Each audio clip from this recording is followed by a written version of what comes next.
Everybody wanna know what I'm about. Are you sure? No, but it's exciting. PepsiCo distribution strategy. In this video, we will talk about history of PepsiCo, raw materials needed to produce Pepsi. Where does PepsiCo get its raw materials? The manufacturing of PepsiCo in megafactory. What energy is needed to produce Pepsi and where does it come from? Distribution strategy of PepsiCo. How finished product getting to customers? At the end of this video, we will learn how PepsiCo manufactures and distributes certain brands that gives them competitive edge against other non-alcoholic beverage makers. History of PepsiCo. PepsiCo Incorporation is an American food and beverage company that is one of the largest in the world, with products available in more than 200 countries. It took its name in 1965 when the Pepsi-Cola company merged with Frito-Lay Incorporation. The company's headquarters are in Purchase, New York. On October 16, 1946, John Clarkin acquired a franchise to bottle and distribute Pepsi-Cola in the Philippines, establishing Pepsi-Cola Bottling Company of the Philippine Islands Limited. Clarkin was an American who came to the Philippines as a member of the U.S. Air Force during the close of World War II. The company initially imported Pepsi-Cola until 1947, when its first bottling plant was established in Quezon City.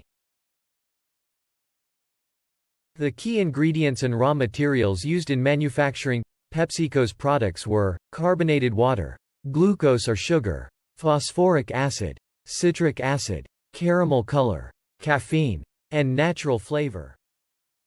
Where does PepsiCo get its raw materials? As demanded by Oxfam, PepsiCo also gave details about the amount of soy, palm oil, and cane sugar it buys and the main countries that it sources those raw ingredients from, including Brazil, Malaysia, Indonesia, Mexico, India, and Thailand. These supply chains are incredibly opaque. PepsiCo owns several manufacturing plants all over the world and the manufacturing of the beverage takes place every day in these units. The first step in production process of PepsiCo is clarifying the water. The water quality makes a great beverages. Water contains several types of impurities, microbes, organic matter, suspended particles which may affect the color and the taste of the beverage. Next is filtration, sterilization and dechlorination of water. For the removal of fine flock particles, the water is poured through the sand filter. Water is sterilized so that all the microbes can be removed.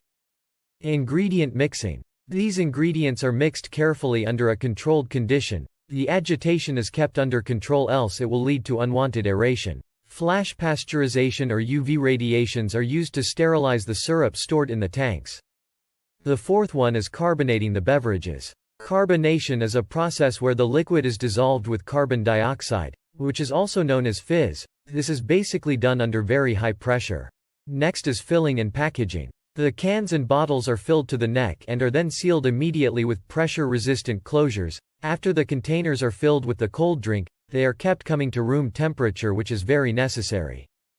Lastly is quality control, to secure and maintain the quality of PepsiCo product in the market.